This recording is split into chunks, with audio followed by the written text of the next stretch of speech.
इश्क पर जोर नहीं। वो कहते हैं ना कि इश्क और मुश्क कभी छुपाए नहीं छुपते। इश्क जब हद से गुजर जाता है तो फिर उसको जाति, मजहब और उम्र कुछ नहीं दिखता।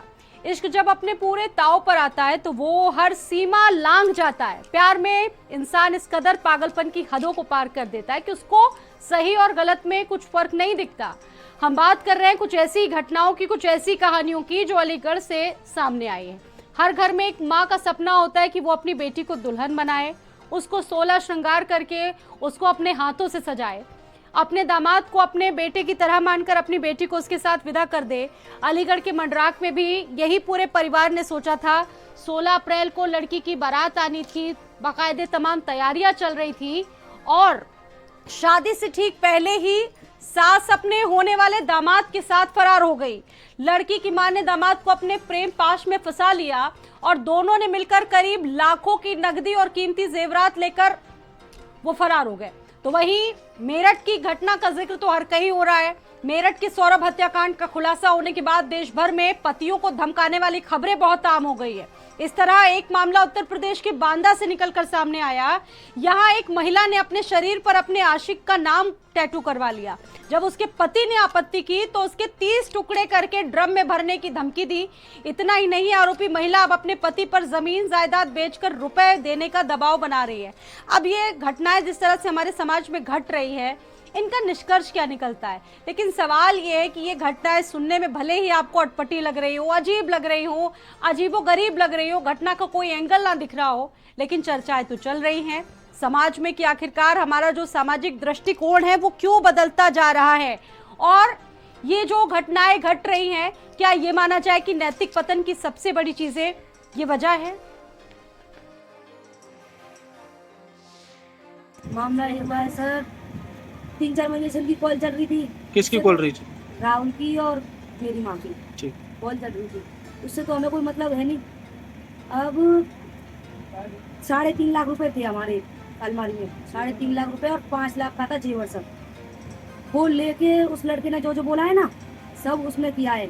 उस लड़के ने ये बोला है कि पैसे लेके आओ सारे, तो उसने पैसे सब सारे ले लिए। और जेवर 5 लाख का था, वो भी सारा जेवर पैसे वगैरह सब कुछ गायब करके, सब कुछ हमारे घर में ऐसा 10 रुपए भी नहीं छोड़ के गई है कि चाय कर लें और हम पापे खा लें उससे। कौन ले गया? माँ लड़के के साथ में है, जो धर्मपत्नी जो मेरी थी वो उसी लड़के के साथ में गई हुई है। दोनों की मिनट में 24 घंटे के अंदर 22 घंटे बात हो रही थी। मैं घर पे नहीं था, इसीलिए मुझे कुछ कन्फर्म नहीं था। इतनी मुझे मालूम जरूर था 22 घंटे उसी लड़के से बात हो रही थी। उनके साथ गई है। वो लड़का मेरी बीवी से ही बात करता था, लड़की से बात नहीं करता था। वो मेरी बीवी को लेके फरार हो गया है। और सर उसमें कम से 3.5 लाख कैश रखा हुआ था शादी का, और उसमें 5 लाख 5.5 का लगभग जेवर लेके फरार है। वो दूसरे से संबंध बना लिया है। 5 तोला सोना, 2 लाख रुपए, 1 किलो चांदी घर से ले गई है। जान मारने की धमकी दे रही है, कह रही है मेरठ में 15 टुकड़े हुए हैं, तुम्हारे 30 टुकड़े करके ड्राम में भर दूँ। 3 साल से चल रहा है, लेकिन 6 महीने से मैं ओपन जान पाया हूँ। कुछ घटना भी हुई थी क्या इसके पहले? पकड़ा? हाँ पकड़ा था, गांव में आया था तो उसको पकड़ा था, पकड़ के थाने में किया था, कुछ नहीं हुआ। तो इश्क ने एक बार फिर रच दी नई कहानी। इस बार अमरोहा में 12वीं के छात्र शिवा ने 3 बच्चों की मां से ही ब्याह रचा लिया। नाम बदला, रिश्ते बदले, लेकिन सवाल अभी भी बरकरार है, क्या यही सच्चा प्यार है? सबसे पहले देखिए रिपोर्ट, उसके बाद विश्लेषण होगा। हाँ, में शादी कर ली है। अब मेरा नाम शिवानी है। शिवाजी से शादी कर ली है और मैं इस शादी से बहुत खुश हूँ। अमरोहा में प्यार ने किया धमाका। शिवा शबनम की अनोखी प्रेम गाथा। प्यार किया तो डरना क्या, दिल ने जो चाहा कर दिखाया। रिश्तों की कोई सीमा नहीं होती जनाब। प्यार में कोई उम्र, जात, धर्म, मजहब नहीं देखता। जहां आमतौर पर मोहब्बत छिपकर फूलती है, वहां शिवा और शबनम ने अपने रिश्ते को खुले आसमान के नीचे अपना नाम दे दिया। उम्र, रिश्ते, समाज, इन तमाम सीमाओं को लांघ कर दोनों ने ऐसा फैसला लिया जिसने पूरे शहर को चौंका दिया। प्यार तो शिवा को शबनम से हुआ, लेकिन उसने शादी शबनम से नहीं बल्कि शिवानी से की है। कहते हैं कि इश्क में सब कुछ जायज है। इस कहावत को एक अमरोहा की महिला ने सही ठहराया है। दरअसल 3 बच्चों की मां शबनम प्यार में इस कदर पड़ी कि उसने 12वीं के छात्र से शादी कर ली।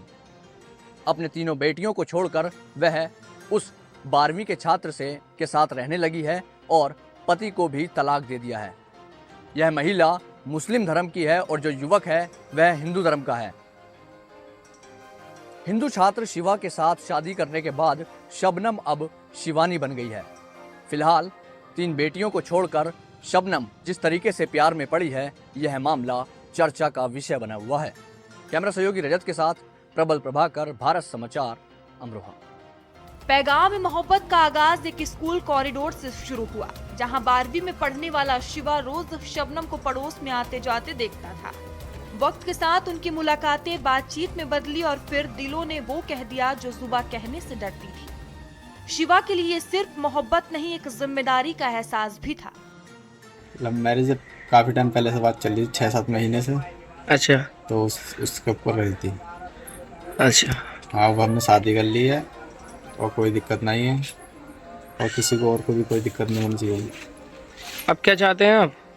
अब खुशी से रहना, आराम से। शबनम ने भी अपने अतीत को पीछे छोड़कर एक नई शुरुआत का रास्ता चुना और शिवानी बनकर शिवा की जिंदगी में कदम रखा। पुलिस की जांच, पंचायत की चर्चा और सोशल मीडिया की बहसों के बीच भी शिवा और शिवानी ने कहा कि वो दोनों अपनी मर्जी से साथ है और उन्हें कोई पछतावा नहीं है। मेरा पहला नाम शबनम था, लेकिन अब मेरा नाम शिवानी है और मैंने इनसे शिवा जी से शादी कर ली है और मैं इस शादी से बहुत खुश हूँ। कोई भी मेरी जिंदगी में कोई दखल अंदाजी ना करे, क्योंकि ये मैंने अपनी खुद की खुशी से अपनाया और मैं इसमें बहुत खुश हूँ। शायद ये कहानी आने वाले वक्त में समाज को सोचने पर मजबूर करे कि प्यार की कोई उम्र नहीं होती और रिश्ते सिर्फ उम्र या हालात नहीं, जज्बात भी बनते हैं।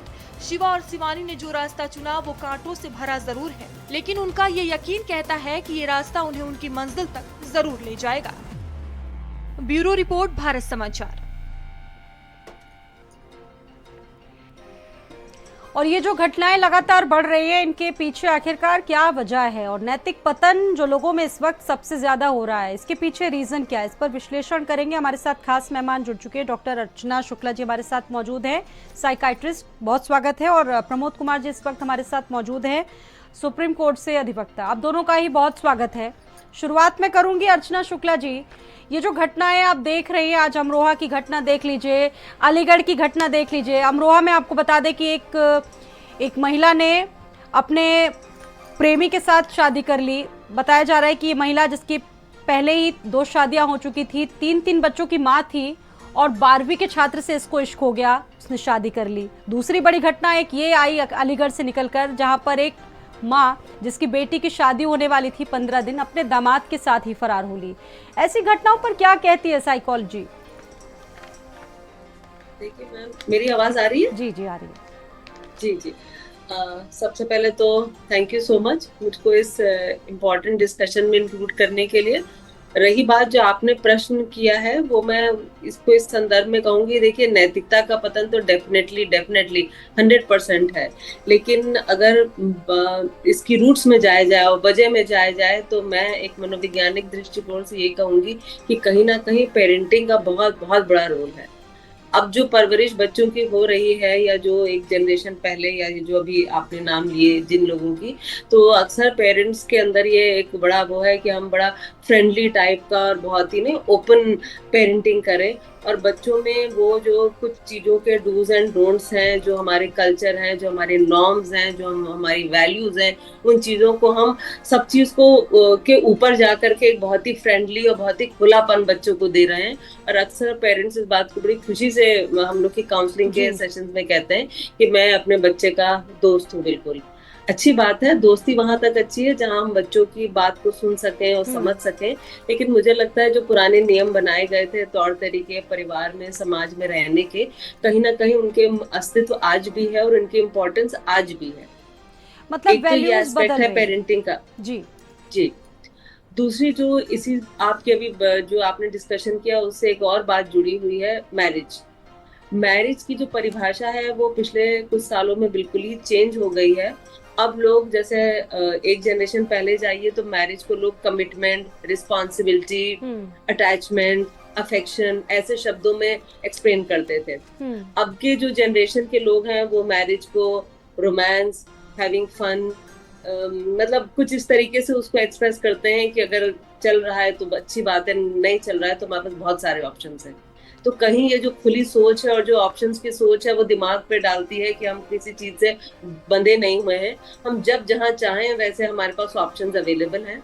तो हम अपने दिमाग को उसी तरह ट्रेन करते हैं कि ऑप्शंस आर ऑलवेज अवेलेबल और हम उसमें कतई कोई संकोच नहीं करते हैं। कुछ उम्र का, जैसे अभी आपने बताया, उम्र का, रिलीजन का, हम कहाँ हैं, हमारी क्या जिम्मेदारी है, इन सब चीजों को हम कहीं ताक पे रख देते हैं। ये बड़ा गंभीर, ये जो विषय आप बता रही बड़ा गंभीर है। ये जो ज़रूरत से ज़्यादा हम लोग जागरूक हो रहे हैं, ये कहीं ना कहीं हमारे नैतिक पतन को भी नैतिक पतन की तरफ आगे बढ़ाता लेकर चल रहा है। बच्चों में जिस तरीके से अवेयरनेस बढ़ा, ये अच्छी बात है, लेकिन ये कहीं ना कहीं घाटे का सौदा भी है उन पेरेंट्स के लिए जो बहुत ज्यादा फ्रीडम देते हैं अपने बच्चों को। जी बिल्कुल, बल्कि आपको मैं बताना चाहूंगी कि हायर एजुकेशन में मैं अपने विभाग के उसमें संदर्भ में बता रही हूँ, इरोजन ऑफ वैल्यूज अब सिलेबस में आ गया है एक टॉपिक की तरह। अब आप इससे अंदाजा लगा लीजिए कि कितना पतन हो रहा है लोगों के मूल्यों का, लोगों की नैतिकताओं का। और जब हम बच्चों को इसी तरीके से परवरिश करते हैं कि हम किसी बंधन में उनको बांधते नहीं हैं, कोई भी चीज उन पे ऐसा नहीं है कि जिसे नहीं कहते कुछ सब कुछ तुम्हारे लिए पॉसिबल है, कोई नियम कोई वो नहीं है, तो वो उसी तरीके की परवरिश होती है। तो दिमाग भी उसी तरीके है कि हम कुछ भी कर सकते हैं, कभी भी कर सकते हैं, किसी से भी कर सकते हैं, इसकी कोई लिमिटेशन या कोई बैरियर नहीं। प्रमोद कुमार जी भी हमारे साथ मौजूद हैं। Pramod Kumar ji, as a lawyer आप ऐसी घटनाओं को किस तरीके से देख रहे हैं? मेरठ वाला कांड तो सबको याद है, अब बाजार में नीले ड्रम वाला खौफ दिख रहा है साफ। पति समाज बहुत डरा हुआ है, लड़के बड़े खौफ में हैं। बड़ी अजीब और विचित्र स्थिति आ गई इन घटनाओं के बाद। जी देखिए मैडम, आज समाज में जो है बहुत आमूल चूल परिवर्तन हो रहा है। इसके पीछे 2-3 वजह है। जैसा अभी बताया कि नैतिक पतन जो हो गया है, और सामाजिक स्तर से भी इसको देखेंगे कि हमारा सामाजिक स्ट्रक्चर में कोई कमियां आई है। स्पिरिचुअल भावना, यदि आप आज के 50-100 साल पहले देखेंगे तो एक सामाजिक स्तर में एक स्पिरिचुअल का कोऑपरेशन एंड कोऑर्डिनेशन हुआ करता था, उसमें आज बहुत ही कमी आ गया है। आज स्पिरिचुअल के जगह पे मोस्टली लोग लैपटॉप और मोबाइल को ले लिए हैं। वो हमेशा जो है यूट्यूब पे लगे हुए रहते हैं, विभिन्न मीडिया थिंकिंग से लगे हुए रहते हैं और अपने अपने स्वतंत्र हो गए। तो उसका कारण भी हो गया है कि अब बिल्कुल लोग बचपन से ही स्वतंत्र महसूस कर रहे हैं। लेकिन यहाँ पे जो सामाजिक स्तर और कानूनी स्तर कई बार बाधाएं आती है। लेकिन जो आज के बच्चे हैं वो ना तो कानूनी स्तर को समझ रहे हैं, ना सामाजिक स्तर को समझ रहे हैं, और यही वजह है कि उनका नैतिक पतन हो रहा है। ये केस में जो अभी देखें शबनम जो शिवानी बनी है, इस केस में देखिए 2-3 पहलू आ रहा है।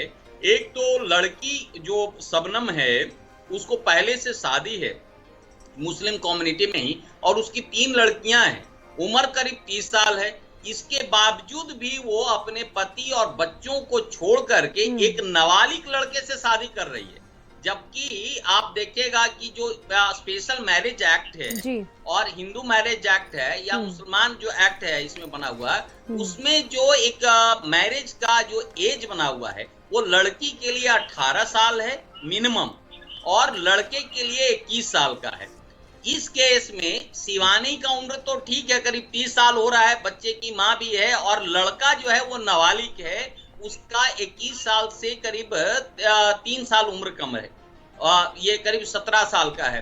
तो कायदे से ये जो उम्र के लिहाज से है वो लीगल मैरिज नहीं हो सकता है, नहीं कर सकते हैं आप। ठीक है। जो और सामाजिक स्तर से भी देखिएगा, चूंकि इस जो शबनम का है एक जिम्मेदारी है, उसके 3 बच्चे हैं, लड़कियां हैं, लड़कियां की जिम्मेदारी थोड़ा समाज में ज्यादा होता है।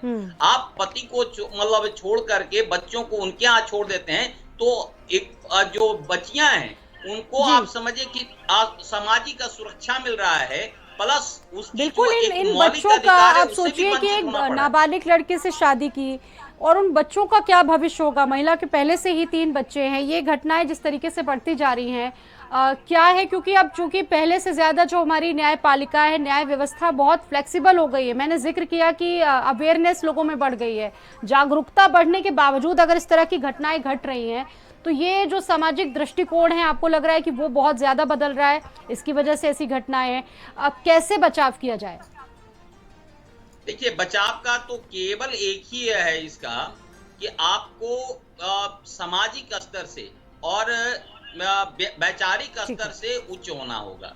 अदरवाइज इसका काट नहीं है। कोई आदमी या कोई निश्चय कर लिया हो कि हमको सुसाइड करना ही है तो आप उसको रोक नहीं सकते हैं, केवल उसको एक ज्ञान से, एक व्यवहार से ही उसको कर सकते हैं। इसीलिए मैंने पहले बोला कि हमारे समाज में एक जो ज्ञान की एक कमी थी, स्पिरिचुअल बंधन एक माध्यम हुआ करता था जो उसको नैतिक ज्ञान प्रदान करता था, उसकी आज महान कमी हो गया है। आज बिल्कुल बच्चे भी बेलगाम हो गए हैं, इवन अपने माता पिता का कोई भी आदेश नहीं मानते। आप यदि देखेंगे 8 साल या 10 साल का बच्चे भी है, वो भी अपने माँ बाप को बात को नहीं मानते हैं। उनके माँ बाप कहते हैं बेटा मोबाइल छोड़ दो, लैपटॉप छोड़ दो, लेकिन वो 24 घंटे लैपटॉप और मोबाइल में लगे हुए रहते हैं। उनका जो एक व्यवहारिक कार्यक्रम होता था पढ़ाई के लिए या अध्ययन अध्यापन के लिए, सोशल मीडिया बड़ा ही नेगेटिव असर डाल रहा है। रील्स बच्चे देख रहे हैं, रील्स देखने का प्रभाव इतना ज्यादा लोगों पर, इतना गलत इम्पैक्ट पड़ेगा किसी ने सोचा नहीं था। अर्चना जी, अब लोग शादियों से डर रहे हैं। पिछले दिनों मेरठ की जो खबर आई थी उसके बाद लोग डरे हुए हैं, झकझोर दिया गया उस घटना के बाद। रिश्तों पर बड़ा ही कहा जा सकता है कि एक नेगेटिव असर पड़ा है। अब रिश्तों पर लोग पहले से उस तरह से डर रहे हैं कि अगर हमने रिश्ता कर लिया तो शायद ऐसी घटना ना घट जाए। बहुत सारी चीजें हैं।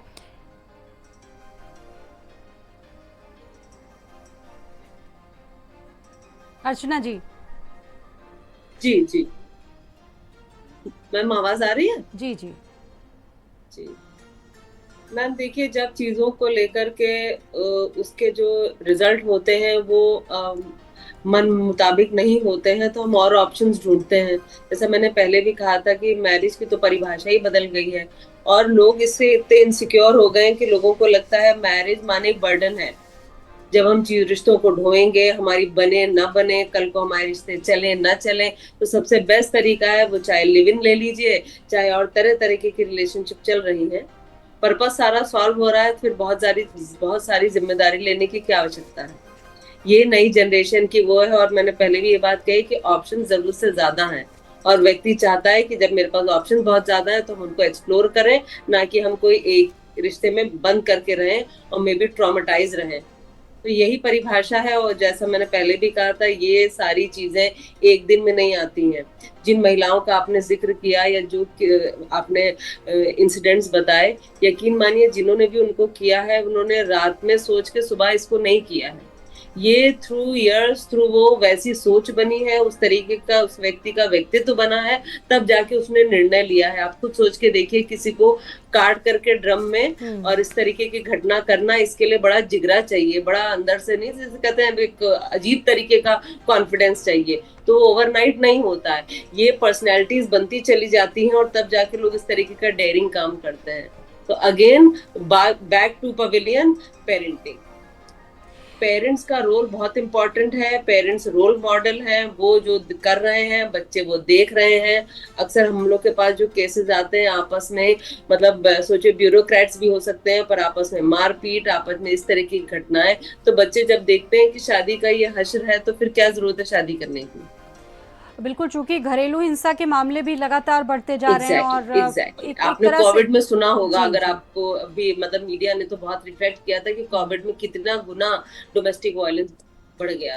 तो सोचने की बात है कि क्या ऐसी वजह हो गई थी, क्योंकि पूरा बताया गया था कि लोग साथ रह रहे थे, बाहर निकलने को नहीं मिल रहा था। इसका माने भले हम लोग दबी जबान में कहें, पर घरों में होता तो है ही है और हो रहा है। चूंकि हर जगह पुलिस लगाई नहीं जा सकती, घरेलू मसले हैं, हर जगह पुलिस आपकी पहुंच नहीं पाती, हर जगह आप न्याय व्यवस्था को लेकर आप जा नहीं सकते, तो इस तरह की घटनाएं घटनी लाजमी है और रोजाना इस तरह के मामले सामने आते हैं। ये एक तरह से कहा जा सकता है कि एक त्रासदी में तब्दील हो रही है घटनाएं। ये वाकई में बहुत बिल्कुल। गंभीर विचारणीय विषय है। जी अपने अनुभव से एक छोटी सी बात और हाँ, ऐड जरूर, करूंगी कि जरूर। आज से काफी साल पहले जब वुमेन फाइनेंशियली डिपेंडेंट थी तो कम से कम उनको ये था कि भाई हम एक जने के संग रहे या एक परिवार में रहे, क्योंकि हमारे पास ऑप्शंस नहीं, हम जाएंगे तो कहाँ जाएंगे। अब बीइंग फाइनेंशियल इंडिपेंडेंट, इसके सब पॉजिटिव पॉइंट्स हैं, लेकिन कहीं ना कहीं महिलाओं की मनोदशा में अंतर आया है कि अब हम इंडिपेंडेंट हैं, हमारी बन रही है तो बन रही है, नहीं तो आई हैव अदर ऑप्शंस। ठीक है प्रमोद कुमार जी, मेरठ वाला मामला आप जानते होंगे, उसके बाद बहुत सारे ऐसे मामले आए, मानिए कि एक ट्रेंड सेट हो गया। अब बड़ी बात यह है कि कई बार समाज में देखा जाता है कि लोग मर्डर कर देते हैं। एक रिश्ते में जब इंसान का दम घुट जाता है तो इंसान उससे निकलना चाहता है, लेकिन कई बार इंसान इस तरह की वारदातों को अंजाम दे देता है, वो एक हीनियस क्राइम में तब्दील हो जाता है। ऐसी घटनाओं का क्या है, ऐसी घटनाओं की साइकोलॉजी कैसे है, इसको किस तरीके से देखते हैं और कैसे इसको आप समझाएंगे हमारे दर्शकों को? देखिए मैडम, अभी जो है एक बहुत बड़ा जो है बदलाव आया है समाज में। जब से मीडिया वगैरह का ये रोल आ गया है और खास करके जो पश्चिम सभ्यताओं का इफेक्ट हमारे हिंदुस्तान में बहुत ज्यादा पड़ा है। आज चाहे वो लड़के हों या लड़कियां भी अब ये चाहती हैं कि हम बहुत स्वतंत्र होकर के जिएं। लड़के भी चाह रहे हैं, अब पहले इतना पेशेंस नहीं है। पहले क्या होता था, एक सामाजिक परिदृश्य होता था, हम लोग जो है अपने बड़े बूढ़े को इज्जत करते थे, उनसे डरते थे, उनको जो है सम्मान देते थे। आज वो सम्मानता का, इज्जत देने वाली बातें या फिर जो है बड़े या छोटों का लिहाज की बातें, वो करीब करीब समाप्त हो गया है। जैसे हमारे यहाँ वेस्टर्न कल्चर में था कि एवरीवन इज इक्वल, तो सब लोग बराबर मानते हैं। आज देखिएगा कहीं आप मेट्रो में जा रहे हो या कभी पब्लिक व्हीकल्स में जा रहे हो तो कोई बच्चा बैठा हुआ है, वो बड़ों का सम्मान करके ये नहीं देखता है कि वो यदि अपंग हैं या वो लेडीज हैं या लाचार हैं तो उनको हम जगह दे दें या उनको थोड़ा इज्जत दे दें, क्योंकि वो एक सामान्य वो समझते हैं कि नहीं हमें आराम मिलना चाहिए। तो इसकी एक कमी आई है।